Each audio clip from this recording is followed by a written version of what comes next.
Okay, welcome everybody to the National Center for Health and Public Housing's lead screening for children in public housing webinar. We have several guest speakers with us. We have an action-packed agenda and we want to kind of move this right along, but I'm going to begin by bringing in our research analyst, Fide Pineda-Sandoval, to do some housekeeping issues. So Fide, why don't you go to that slide and just do the housekeeping. Sure. So thank you everybody for joining us today. And of course, these are just some instructions to keep in mind. All participants are muted upon entry. If you're able to, please make sure to turn on your cameras, especially during our Q&A session. Also, make sure to engage in the chat. If you have any questions or any comments that you'd like to share with us, please submit them through the chat.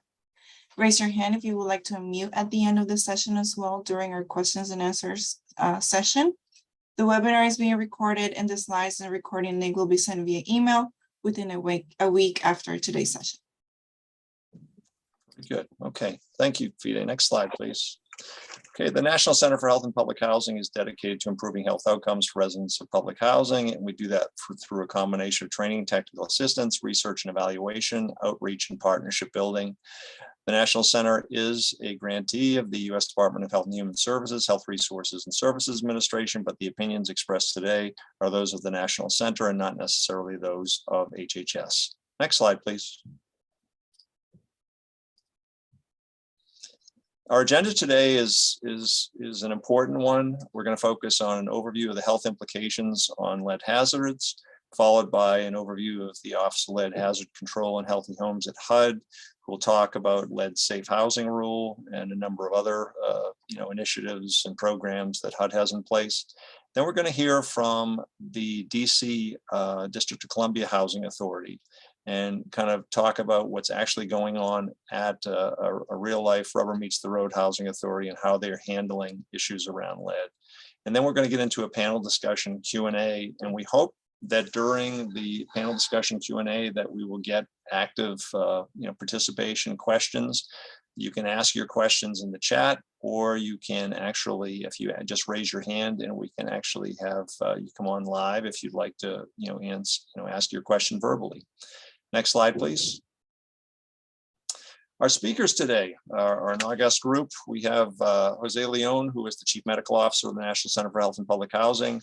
Dr. Leon is a longtime physician, and he has worked in a number of environments, including emergency medicine, health center medicine, and he's worked with CDC doing research and messaging to inform health providers nationally on a variety of diseases.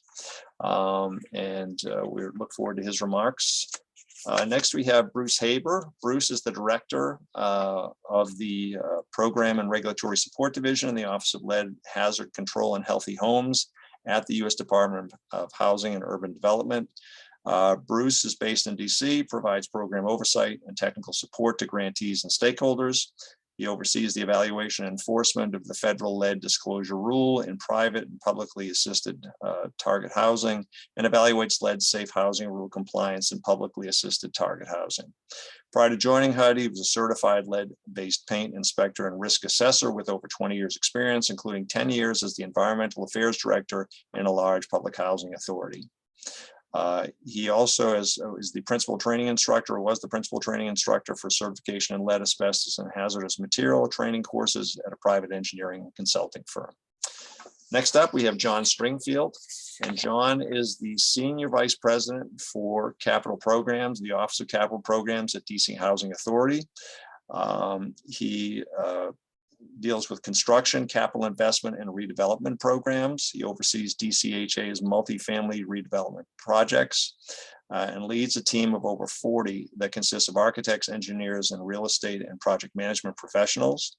He's president of DCHA's subsidiary DC Housing Enterprises, where he's responsible for managing daily operations and long-term business strategies that include new market tax credit financing and community development projects. Prior to joining DCHA, John was a real estate investor and owner of several national franchises, As an executive for a national developer, he executed transactions that included master planned land development, repurposing obsolescent buildings, and complex multifamily developments. He's also a former Army officer. He's testified before the Finance Committee of the United States Congress to introduce the Veterans Entrepreneurs Act.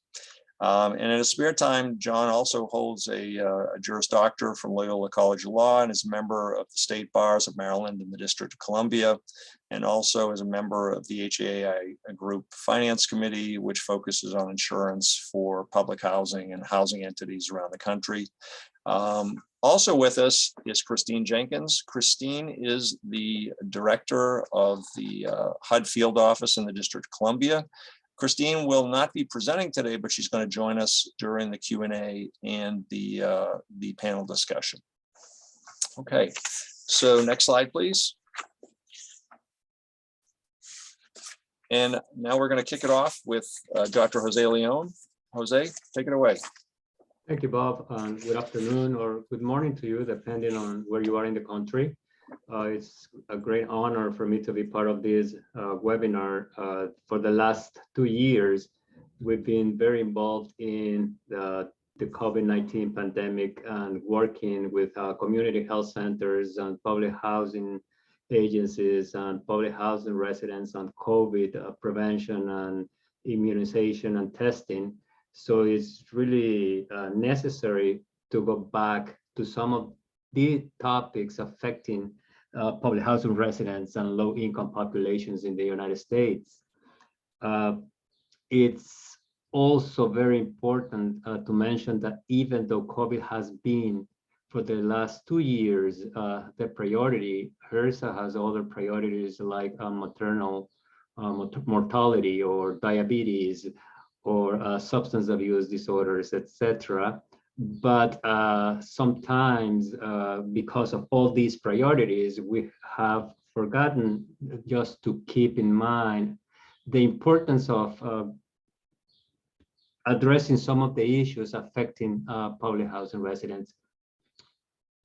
There are about over 1,300 FQHCs or health centers providing services to low-income populations in the United States, and in 2020 they served almost 29 million patients. 435 health centers reported to be located in or immediately accessible to public housing, and they serve over 5 million patients in 2020.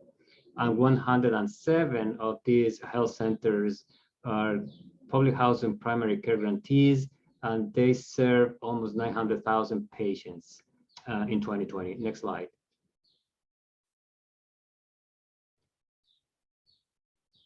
This slide shows some of the demographics and some of the vulnerable populations living in public housing. I would like to mention 2 or 3 in particular. 37% of those households report to have children, and 35% at one senior or more, and 38% of the household also report to have a person with disabilities. Even though this webinar is very focused on lead screening in children, is also necessary to mention that 35% of those living in public housing are female-headed household with children, and there are some screening recommendations for pregnant patients or those lactating or breastfeeding. So it's also important to keep in mind pregnant patients or pregnant women when we are discussing lead exposure. There are no specific recommendations to screen pregnant patients, but some of the agencies recommend that a pregnant patient should be tested only if this person has symptoms. So let's keep in mind that 33% of household, public housing household refer to have a female children. So this is extremely important in addition to making sure that we address the need to work with children, and these are some of the two populations that health centers are very focused on, and making sure that they receive all the preventive services that they need. Next slide.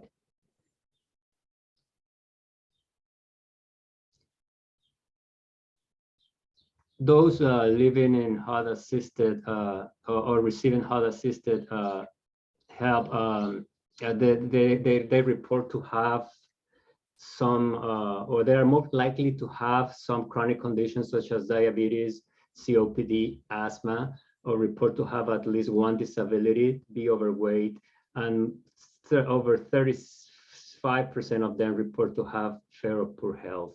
It's extremely important as well to mention that those living in public housing are smokers, 33% of them, which is another issue and another priority that we've been working on, to make sure that they receive all the resources to stop smoking, making sure that the population doesn't, or these smokers do not develop other conditions such as a COPD. Next slide. Just a brief reminder, CDC uses the blood lead reference value of 3.5 micrograms per deciliter to identify children with blood lead levels that are higher than most children's levels. It's extremely important also to mention that health centers use the CMS quality measure, that children should be tested for lead at ages 12 months and 24, and up to 72 months of age if they were not screened at age 24. There are two ways to do it, or to obtain samples. One is the capillary sample, which is a finger prick or heel prick. And the other one is the venous sample, which is a small amount of blood is taken after a needle is inserted into the patient's vein. Next slide.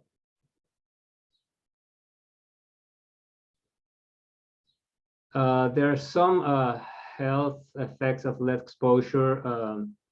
It's my understanding that Bruce is going to briefly touch on this. So next slide. There are some recommended schedules for obtaining confirmatory venous sample. These are CDC recommendations. I'm not going to go over each recommendation. The slides will be available after the webinar, but just to make sure that health centers follow these recommendations if they have a patient who, after screening for lead, the result comes back positive. Next slide. If the capillary test is positive, the next step is to confirm the result through a venous test. So making sure that the children is, we need a confirmatory test just to make sure that the children receive the appropriate treatment or the appropriate preventive services provided by health centers. Next slide. These are recommendations as well, what to do when patients have test positive, and making sure that they receive all the recommended treatment guidelines based on CDC's recommendations or the American Academy of Pediatrics. And again, the slides will be available after the webinar, as our research analyst mentioned. Next slide. Health centers have been working for many, many years on making sure that those living in public housing or immediately accessible to public housing are tested or screened for lead exposure. We have the two graphs here showing or comparing the results of all health centers with those local public housing primary care grantees. They're very similar, and the idea was to compare what was happening before COVID, during COVID, to make sure that the tests or the screening of children are appropriate even during the pandemic. And we can see, even though some of the services were virtual, health centers continue the screening for lead during the pandemic, and the numbers are about the same. So this is, I would like to personally congratulate the health centers for all these great performance improvement and quality measures that they have, because they have or they continue all the services despite the pandemic and all the issues that we had to provide in-person services during the COVID-19 pandemic. Next slide. And then I'm turning the presentation back to Bob. Bob?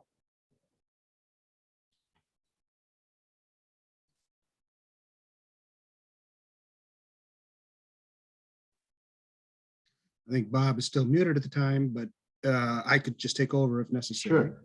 Go ahead, Bruce. Thank you. I'm Bruce Haber with the HUD Office of Lead Hazard Control and Healthy Homes. And I'm going to try to present a very quick overview of some of the issues regarding lead-based paint. Next slide, please. So today we're expecting that you'll gain a little bit better understanding of the history and significance of lead exposure.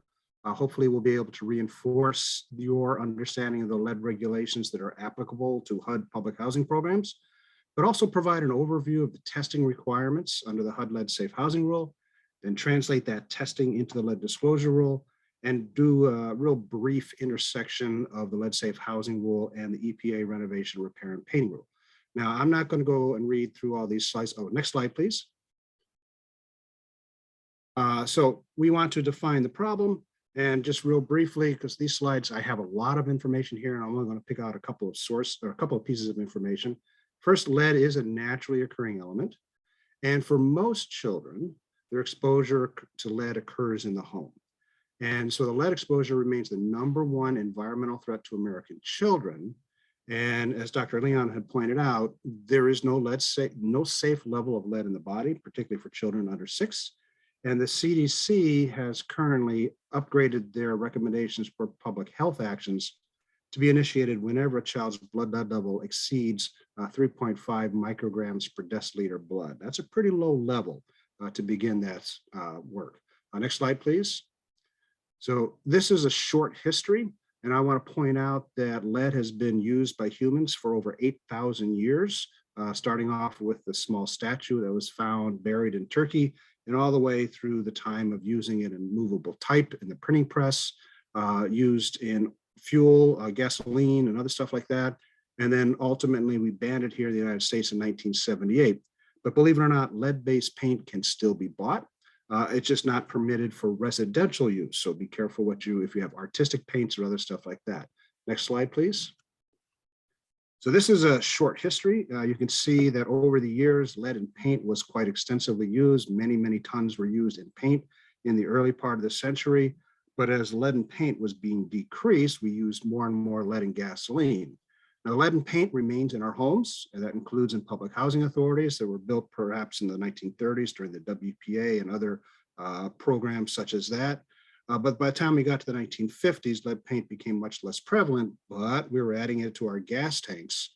And so that caused a lot of elevated blood lead levels to be, or actually the average blood lead level in all of us in the 1970s to be much higher. Next slide, please.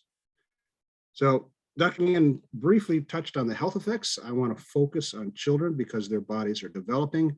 And when they're exposed to lead, the body has no idea what to do with it. So it incorporates it into the blood and into the bones.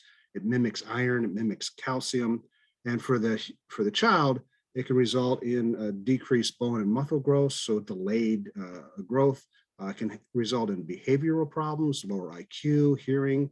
It can damage the kidney, it affects the blood, it affects the nervous system. But the damages are not restricted to children. It also affects adults.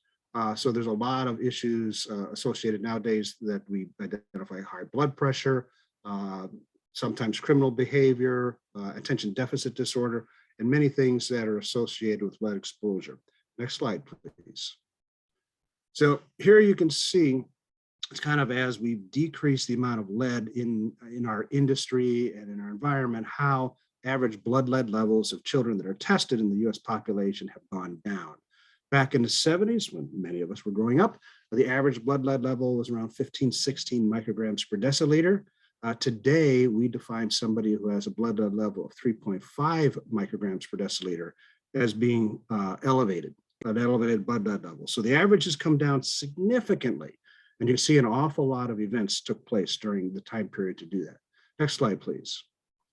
Now this and then the following slides are all about the regulatory history. And I just wanted to show these because we've been dealing with lead-based paint and public housing since the 1970s. So starting with the Lead-Based Paint Poisoning Prevention Act, then Housing and Community Development Act of 1987. In 1990, we published the interim guidelines for hazard identification and abatement in public housing. Next slide, please. And then in 1991, Public and Indian Housing issued a bunch of notices, including the requirement to abate lead-based paint when acquiring or rehabilitating properties. In 1992, Congress passed the Title 10, or the Residential Lead-Based Paint Hazard Reduction Act, and it was under this rule that various regulations were enacted, including the lead disclosure rule. Next slide, please. The lead safe housing rule, which went into effect, and this required lead-based paint inspections in public housing, and then also risk assessments if the lead-based paint inspection had identified lead-based paint. Public housing was supposed to abate during modernization. So if you're investing a lot of money, doing kitchens, bathrooms, remodeling majorly, that's the time to do the abatement. But then there's also a requirement for ongoing maintenance and reevaluation of the non-abated lead-based paint. And that basically incorporates lead-safe work practices into regular building maintenance. And we're going to be hearing from the District of Columbia Housing Authority about their operations in just a few minutes. So finally, next slide, please. We also have some rules that apply to the Housing Choice Voucher Program. This simply is the public housing authorities are supposed to do a visual inspection for lead-based paint, or not for lead-based paint, but for deteriorated paint in the unit before a child occupies it who's under the age of 6. And then there are also rules that came out in 2000, a child with an elevated intervention blood lead level, which was updated in 2017 to follow the CDC's recommendations for levels of concern. Next slide, please. So here are the lead regulations. Real briefly, there's the lead disclosure rule. That means you tell what you know. Lead safe housing rule, that means you maintain it. The EPA renovation, repair, and painting rule took a lot of the good aspects of the lead safe housing rule and applied it across the country to unassisted properties. Now that renovation, repair, and painting rule applies to assisted properties and unassisted properties. That means it does apply to public housing. So if you're doing renovations, doing maintenance involved in properties that could disturb lead-based paint, then you have to be a renovation, repair, and painting rule certified firm. There's also the lead-based paint activities rule, which that's the abatement. That's removing the lead paint or encapsulating it or enclosing it. Next slide, please.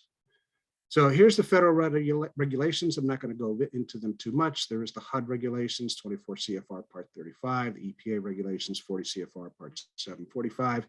There are OSHA regulations. There are consumer product safety regulations, and all of these apply when we're dealing with lead-based paint. Next slide, please. And for public housing, the most important thing, and this is true for all assisted housing, under the lead safe housing rule, we have the requirement to disclose. So when you sign a lease, you hand out the required protect your family pamphlet. There's a lead warning statement that you're supposed to go through and read it with your tenants so that they understand that lead-based paint's not a good thing. And then there's the knowledge. In public housing authorities, we do have knowledge through the visual assessment, but more importantly, through a risk assessment and inspection. So in assisted housing, we have a requirement to do some type of evaluation. Housing choice voucher, it's just a visual, there's no testing. In public housing, the risk assessment and or inspection. Then they're supposed to do hazard reduction, which would be correct any deteriorated paint, any lead-based paint hazards through either interim controls or abatement. Pass clearance, notify the tenants of what you found and what you did, and then have an ongoing lead-based paint maintenance program, which would include a visual assessment annually, take a look at the paint, make sure it stays in good shape.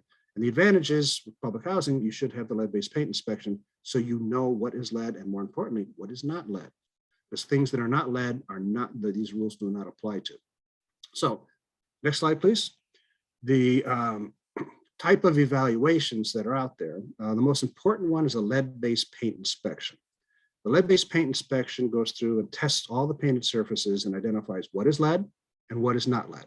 This information is valuable for you and your property for the rest of the life of the property. Next slide, please. Their second evaluation is a risk assessment. This is looking at hazards. So it takes the information in the lead-based paint inspection and it goes back and it looks at those surfaces that have lead-based paint and determines whether they are deteriorated or not. And they also collect dust samples and soil sampling. So this will tell you what is a hazard that needs to be fixed. Lead risk assessment is valuable for about a year. And the reason it's valuable for about a year is because you're supposed to fix things within that time period and correct any hazards, but conditions change through normal maintenance, resident activities, storm damage, or other things like that. Next slide. Then there's also the visual assessment, and this is, as I mentioned, required for housing choice voucher units where the child is under 6, and then also for ongoing maintenance activities. And this is basically conducted to identify deteriorated paint. There's no testing. You don't make a determination whether it is lead-based paint or not lead-based paint, just that it's deteriorated. But if you link it back to your previous information on the lead-based paint inspection, then you know whether it's lead-based paint or it's not lead-based paint. Next slide, please. And then finally, we have the clearance examination. This is required whenever you fix deteriorated paint above the HUD minimus. This is 2 square feet inside a room or 20 square feet on the outside of a building. The clearance examination is required to assure that the work was done safely and cleanly, and the residents can go back without any kind of issues. Next slide, please. I want to talk briefly about the lead disclosure rule. This applies both assisted and unassisted to all target housing, all pre-1978 for sale or for rental housing. It's very simple. It requires the pamphlet, which I have on the right side of the screen, but it also requires you, the owner or the lessor of the property, to disclose whatever information you know. So if you know that you have lead-based paint, then you have to disclose that. If you know that you have lead-based paint hazards, you have to disclose it. You have to tell the tenant. It also requires that you provide the residents a copy of the report or access to a copy of the report so you can identify what, how do you know that you have something? So you had a lead-based paint inspection in 1994, another lead-based paint inspection in 2001, a risk assessment in 2003, you did abatement in 2004, and you did clearance as a good O&M program. You could do clearance before you occupy any unit, but that's up to you as a housing authority. Next slide, please. So here is what the lead disclosure rule looks like.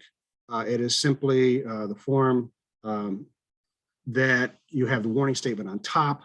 You have the lessor's disclosure, so you know what lead-based paint. You tell the tenant what lead-based paint is there. You tell the tenant under Part B what reports are available. And the next slide, please. And then just to let you know, when we go out and visit housing authorities reviewing compliance, we do see sometimes this wrong disclosure. It's the notification, watch out for lead-based paint poisoning. This came out in 1988. It was a standard in public housing. And surprisingly, it continues to survive today in some of the housing authorities that don't pay attention to the newer rules. So the other form on the previous slide is what you're supposed to use. And then we have this slide. Next slide, please. So here's the renovation, repair, and painting rule. This is the EPA addition to the lead safe housing rule. And the EPA renovation, repair, and painting rule applies to all housing that's target housing being renovated. And you can think of the renovation and repair and painting rule as kind of like a sandwich. It's the bread when you're coming into a unit to do renovation. And the renovation is actually the meat or the peanut butter in between the slices of bread. So the renovation, repair, and painting rule, it does apply to HUD's properties, HUD-assisted properties. And it requires that you use certified renovators. Under the Lead Safe Housing Rule, everybody disturbing lead-based paint has to have the one-day training. It also requires provision of the EPA renovation right pamphlet. So before you go into somebody's house and you're doing repairs that are going to disturb paint, remember, housing authorities have the inspections results, I hope. So you know what you're disturbing. You hand out the pamphlet, you explain to the tenant what you're doing. And then if you're hiring firms, you need to make sure that they are also certified renovation firms. Next slide, please. So here's some of the common findings. Under the lead disclosure rule, we find incomplete disclosures. They just didn't fill out everything.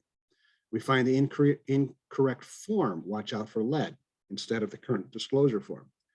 Now, an incomplete disclosure could also be, and we see this, that somebody will indicate that they have no knowledge of lead-based paint of the property, when in fact they have lead-based paint inspections.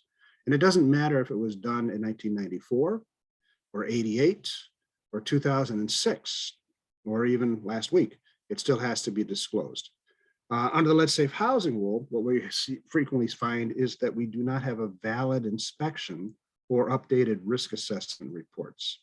A risk assessment that identified hazards has to be followed a couple of years later by another risk assessment or a reevaluation to make sure the hazards have been corrected and have stayed corrected. Then we also find incomplete testing, missing clearance exams, and similar related stuff. Under the renovation, repair, and painting rule, we typically find that the contractor is not an RRP certified firm, because EPA requires the company to register with the EPA or the state. There's a few states that run the program, and they are certified as a firm. And for housing authorities, because you do advertise that you will maintain the properties, even if you hire outside contractors, the EPA has now come to the understanding that a management company, which you kind of are, because you advertise that you maintain properties built before 1978, you need to be RRP certified. And then also we do find that there are no certified renovators on the project site. So next slide, please. So these are a couple of lead-based paint resources. We have the HUD lead regulations. We have HUD Exchange lead training and resources. I highly recommend you visit HUD Exchange lead training and resources. We are currently conducting classes on the renovation and also the assistance programs. These are community planning and development programs, subpart J and subpart K. Soon this year, we'll be putting on special training specifically for public housing, for project-based rental assistance in the multifamily housing portfolio, and also for tenant-based or housing choice voucher things. So visit HUD Exchange, look for the lead-based paint trainings, and pay attention for them. Next slide, please. There's some additional resources. If you have questions, send them to leadregulations@hud.gov. You can also send questions to the National Lead Information Center. And then my final slide is just to say thank you and turn it back to Bob. All right, Bruce, thanks very much. And we'll have some questions for you later on about all the good information. Next up, we have John Stringfeld, again, Senior VP, Office for Capital Programs, DC Housing, responsible for construction, capital investment, and redevelopment. John, go ahead. Good afternoon. I am John Stringfield, the Director of the Office of Capital Programs for the Washington, D.C. Housing Authority. And basically what I'm going to do is take you through, from an operational standpoint, how our agency has addressed our lead program and identify, one, how we identified the property, two, how we communicated with HUD to develop our lead action plan, which is the framework for how we are going about eradicating lead throughout our portfolio. And just to take a step back to tell you about DCHA. DCHA has about 8,700 residents across about 6,800 buildings across 42 properties across our portfolio. So it's not the largest PHA, but we do have a significant portfolio where we're trying to take care of this lead problem that we identified. So back in 2017, the administration of the agency identified that we did not, next slide please, that we did not have lead certifications. And so that was an issue for the agency. And what we decided to do was essentially take a look at our entire portfolio to identify what the issue was. And we identified that there were no lead certifications for our entire portfolio. So that caused us to go into action. And the first thing that we did from 2017 to 2018 was conduct assessments to determine what our potential threat was, what our potential issues were across the portfolio. Communicated with HUD throughout this entire plan, and we developed the initial lead action plan in about the fall of 2019. And during this time, we immediately took action to remove all of the properties that had children 6 and under. As Bob mentioned, children 6 and under were probably our most vulnerable residents. And so the agency decided to move all residents that were 6 and under to units that did not have lead issues. Next slide. So in about 2019, we began our lead action plan, which consisted of interim controls, and I'll discuss what interim controls were. And what our goal was initially to protect the health and safety of our residents, mitigate any risk to our residents, as well as be prudential financial good stewards of financial dollars, of the public dollar, as we attack this huge issue that we had. Next slide. Next slide, please. So we've worked with throughout our portfolio, our agency, we've worked with all departments. We've worked with our audit and compliance, our legal, our housing choice voucher, as well as the information technology department, in order to develop a process and a plan that allowed us to keep track of what we're doing from a records keeping standpoint, to make sure that we were in compliance with a lot of the lead safety issues that Bob mentioned, as well as from an operational standpoint, our property management, as well as my department, the Office of Capital Programs, implemented and began the construction and rehabilitation that would allow us to essentially remove all lead from our portfolio in a 5-year period. Next slide. Some of the agencies that we worked with were Green and Healthy Homes. They helped us early in our lead action plan formation. We also worked with DOEE, which is a Department of Energy and Environment, a district agency, and we still actually work with them to ensure that as they've assisted us with some of the funding for our properties. Next slide. Next slide, please. And so I'll just kind of give you our initial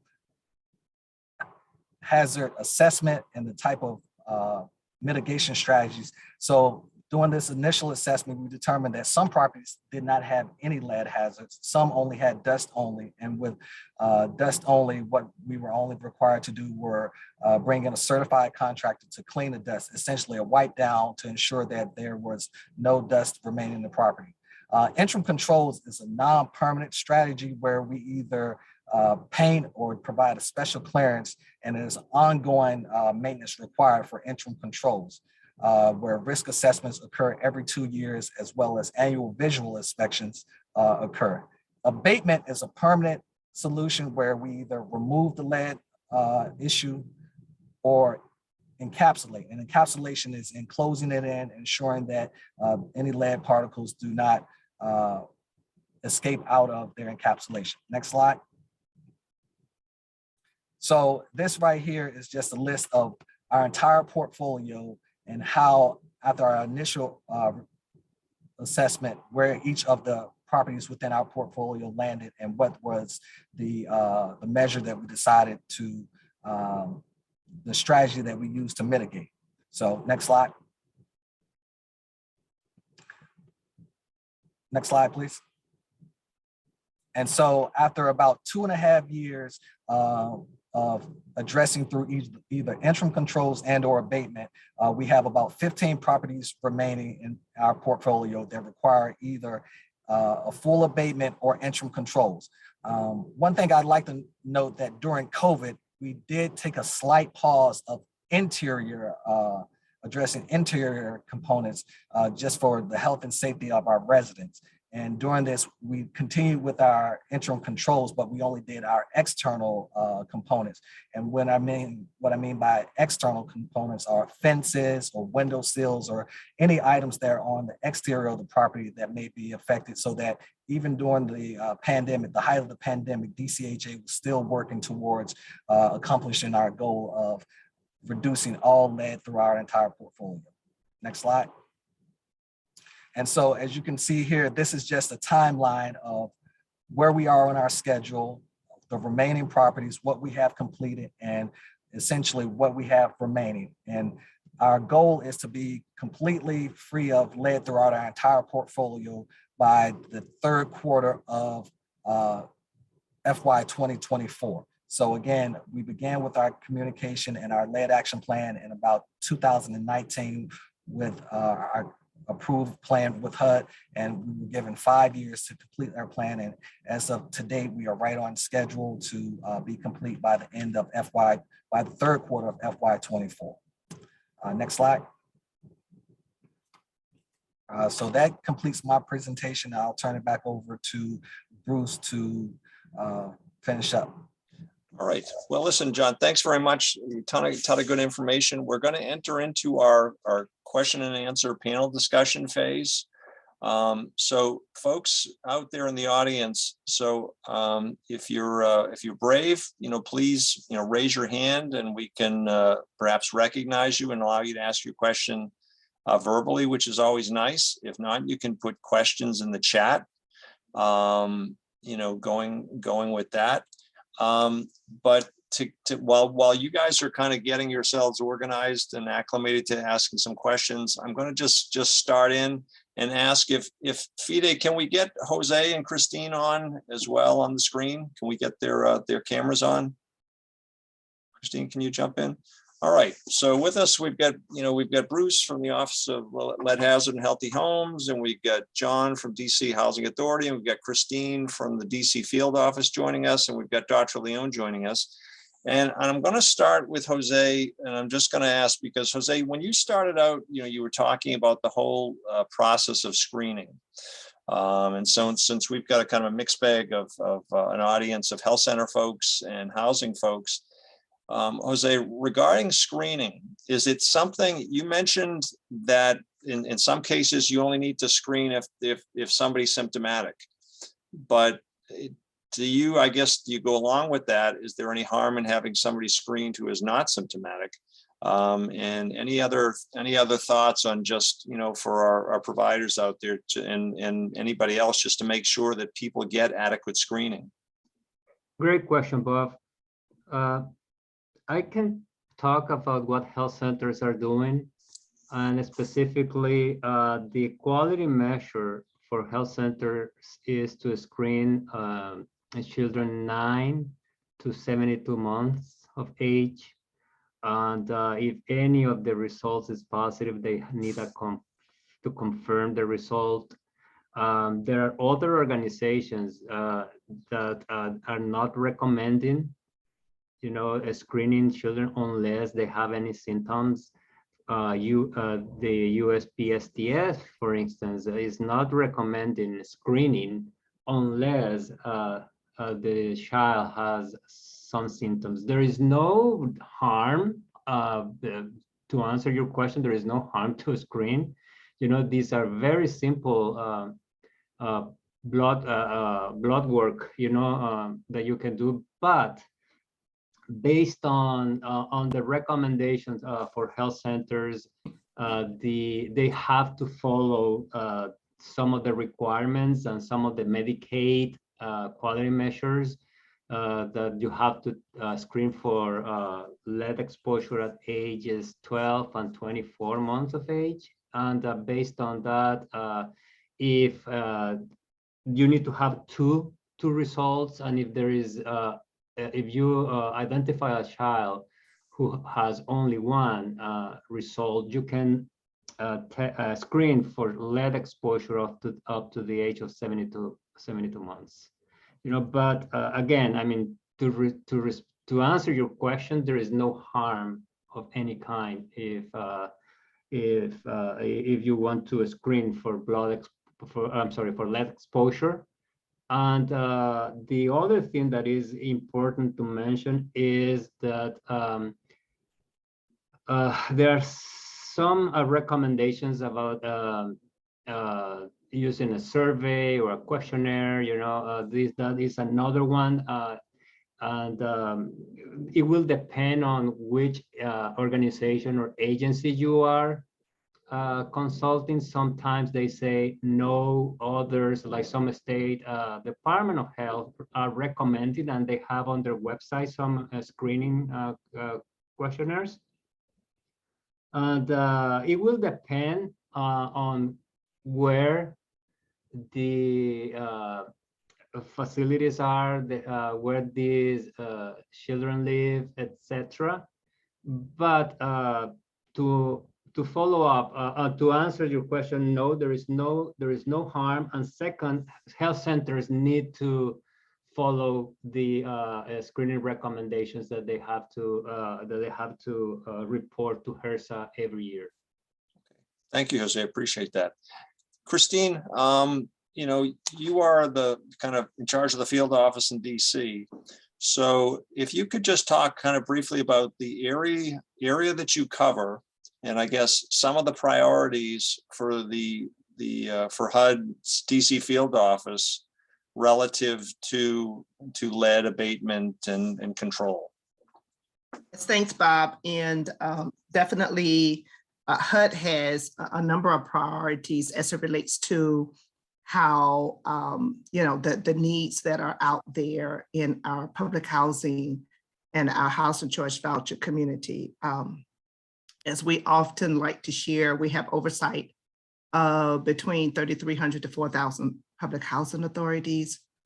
And so pretty much as it relates to lead and the priorities, it is, as John and Bruce had mentioned in their presentation, it is really all about the protection of our families, particularly the children under 6. So my particular office, we oversee 12 housing authorities within the DC, Maryland, and Virginia areas. So we have worked very closely with Bruce's office, and particularly, as John has mentioned, the deficiencies as it relates to the housing authorities back in 2017, where there were some non-compliance in terms of the certification. So our office worked very closely, Bruce and I. We even went on site to look at some of these properties, the condition. And we worked very closely with the DC Housing Authority, as John mentioned, to implement their lead action plan so that all of the housing authorities are in compliance with the lead safe housing rules and all of the rules as it relates to the lead process. So we really applaud DC Housing Authority for the progress that they have made in terms of how they have worked closely. They have moved those families out of those units that was problems and made sure that those families were protected. So yes, so the priority definitely is to make sure all of these housing authorities are following the guidance of HUD as it relates to compliance. So we applaud the Housing Authority for the progress that they've made over the last 2 to 3 years. And relative to that, Christine and John and Bruce too, is that the norm? Or are other housing authorities doing the same thing? Are they going through doing a triage and identifying what families and age groups should be in certain types of housing and kind of basically moving the kids out of anything that would get them exposed to lead? Yes, pretty much. And Bruce can chime in, but that's the requirement. That is the requirement for HUD, that all housing authorities are in compliance. So some are at different levels than others, but it is a responsibility of, we have 46 field offices, and it is a responsibility very, very high on HUD's priority list. All housing authorities are in compliance with the less safe housing rules, mainly because of the protection of these families. So yeah, it's very, very crucial that the housing authority, as John mentioned, they have a plan in place that we oversee and monitor those housing authorities to make sure those plans, they're following the plans because, again, it's just the safety of the families. Now, John, you mentioned that by I think the third quarter of 24, you were going to have basically all of the abatement issues taken care of, and also the interim and all the rest of the issues taken care of as well. So we will have our complete portfolio completed with either interim controls or abatement, and both are acceptable mitigation strategies that allow us to be in compliance. So interim controls is a temporary, to give you an example, if a windowsill on the outside of one of our properties has chipping paint, an interim control will be a combination of scraping the paint and painting it with non-lead effective paint. So that's an interim control, which is an acceptable mitigation strategy. Abatement would be to completely remove a door jamb or a door seal and put a new door seal there that is not impacted by lead. Okay, very good. And so there are different components throughout our units and throughout our properties, and depending on what they are, that's the strategy. That one of those two strategies is what we take in order to mitigate. Makes sense. Okay, and then Bruce, when you were kind of going through, your kind of very detailed presentation, in fact, relative to the deadlines, John was talking about having his stuff under control by, third quarter 24. Is there any kind of a date like that for all of the, housing agencies nationwide, or is it just in his case, that's where he is? In the case of the District of Columbia, that's just where they are. They have an agreement with the Office of Public and Indian Housing to complete this work by that time. And it's going to vary for other housing authorities depending upon the construction age of their building. The older the property, the more likely it has lead-based paint, and the more difficult it will be to do, say, full abatement, to go lead-based paint free. So you have properties that were built during the public works programs back in the 1930s. They're designated historical. They've got to keep the exterior architectural the same. And interior-wise, all of the walls, all of the ceilings are coated with lead-based paint. So they're not likely to go through and become lead-based paint free through abatement, the removal, because the only way to do that is take the walls down. So if they go into major modernization where they'll rearrange units and do other stuff like that, that's the perfect time to do it. On the other hand, you have properties built in the 1950s or 1960s with very little lead-based paint. Those properties would be more likely to decide that as we do unit turnover, we have the inventory, we will abate that unit because, and I'm just going to make this up, the only lead-based paint is the wood components in the unit. So a lot of 1950s buildings, they primed the wood shelves in the closet, wood door casings. So they could go in and remove those, and then that property could become lead-based paint free. Gotcha. Now, you mentioned the distinction between the rules governing, traditional public housing owned, properties, and those that are, where housing, housing folks are offering, either apartments or single family dwellings or whatever kind of housing, but the HUD assistance is in the form of a housing choice voucher. So in those cases, could you just make a quick distinction? And I mention this because, our health centers, of course, have, patients, some live in traditional public housing, and they have a lot of folks who receive vouchers, and they might be in a project-based rental assistance or tenant-based rental assistance. And so just kind of, so that they have kind of antenna, so they know where to look and where there might be an issue. So could you just explain the distinction between the rules governing, housing authority owned properties versus, properties that where the resident gets a voucher of some kind? Okay. Yeah, sure. The way the rules were set up, the closer to HUD the property is, the more stringent requirements. So public housing is very close to HUD. They receive all their operating funds and capital funds directly from HUD. And they're generally, not permitted to go onto the private market to take loans out on the properties. And so because of that, HUD required them to do the most stringent, to do a lead-based paint inspection. And if they had lead, to do a risk assessment and then continue with the ongoing maintenance throughout life. As you move a little step further away to privately owned properties that receive a subsidy such as project-based rental assistance, those properties only had to do the risk assessment. And it kind of makes sense because those properties generally were newer. They weren't built, in the 30s and the 40s. They were, they came online in the late 60s and early 70s. So they didn't have all that much lead-based paint. But then we have the totally private market of the housing choice voucher or tenant-based rental assistance, where instead of the assistance going to a building, it goes directly to a family. And that family can pick up and move at any time. And they're competing with the free market. So there's a lesser restriction on them in that the lead safe housing rule only applies to those families who have children under the age of 6 who are then occupying units that were built before 1978. And in order to make the private landlords still want to rent to them, the requirement at this point is simply a visual assessment where they look for deteriorated paint. And probably the most important places to look for deteriorated paint are the windows. If they have newer replacement windows, that's usually pretty good because the old windows were with the lead-based paint are gone. And then the second most common place for exposure for children is the front porch. So you have a single family home, nice front porch, weather's good, kids go outside, don't want them to go in the street, but they can go out and sit on the front porch and play, and they stand up on the railing and look out, and they get lead exposed. Gotcha. No, that makes sense.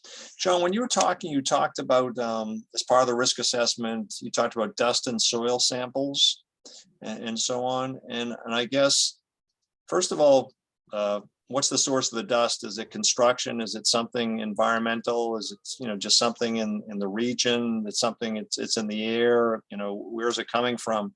And in terms of the soil samples, I know that I think I told you guys when we were preparing for this, one of my kids actually tested positive for lead when he was 2. And of course, luckily it turned out that there was a false positive.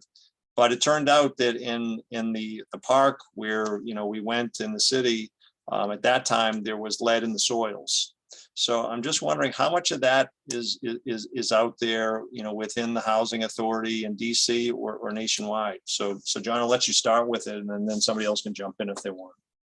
Well, I cannot speak for nationwide and throughout the district, but on our properties, we did conduct soil samples throughout our portfolio, and our soils were found to be lead-free. Excellent. Yes. Excellent. Christine, how about nationally? What do you?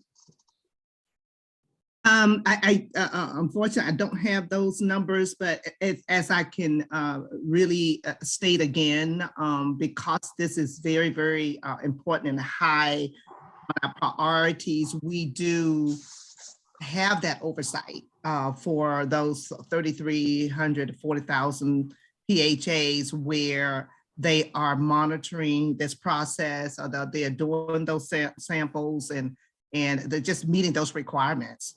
Definitely, they have to, all housing authorities have to go through that process of samples and what they are. So definitely something that we monitor very high on our HUD's list. Okay. And looking nationwide, across the board, is it fair to say that in most of the public housing agency-owned housing, that most of that has been abated, or is some of that, is that still, where we still have some lead and we still have some lead encapsulated and that kind of thing, or is most of that stuff been kind of renovated out of the system? And would you say you're more likely to have lead in a HUD-assisted property as opposed to a public housing agency, traditional public housing agency property? And Bruce, I'll throw that at you. So you might. Yeah, I thank you, Bob. You made a tough question to really give a good answer. There has been studies, and the American Healthy Homes Study 2, which was just completed, it demonstrated that within assisted housing across public, project-based and tenant-based, the units were in better condition. They had lower lead levels. They had fewer lead poisoned children and all of that. So there is that evidence.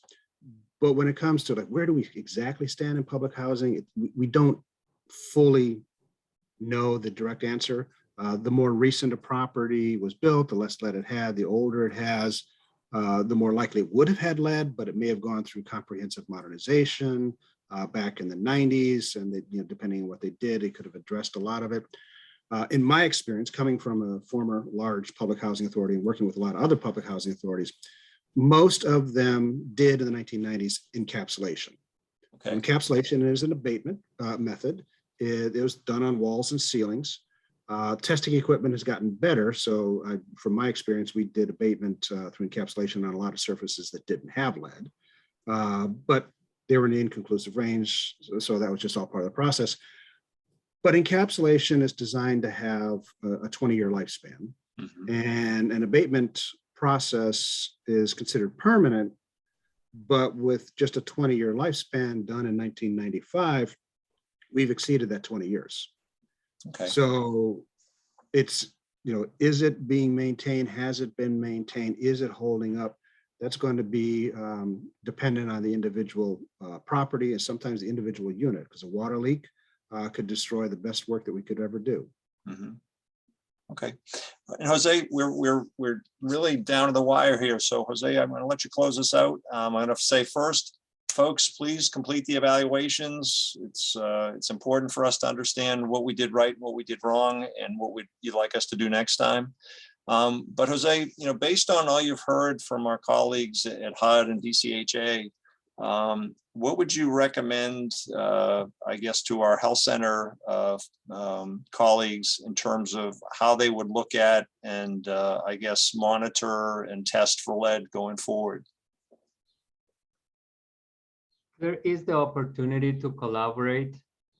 It's extremely important that public housing agencies and authorities and community health centers work together to make sure that we prevent exposure, that we screen children, and that we address any needs that our public housing residents and specifically children have. It's extremely important for health centers to work through the CHWs, the community health workers, and provide some kind of outreach and education. So there is the need to collaborate and making sure that we address not only this issue, but any other issues, health issues affecting public housing residents.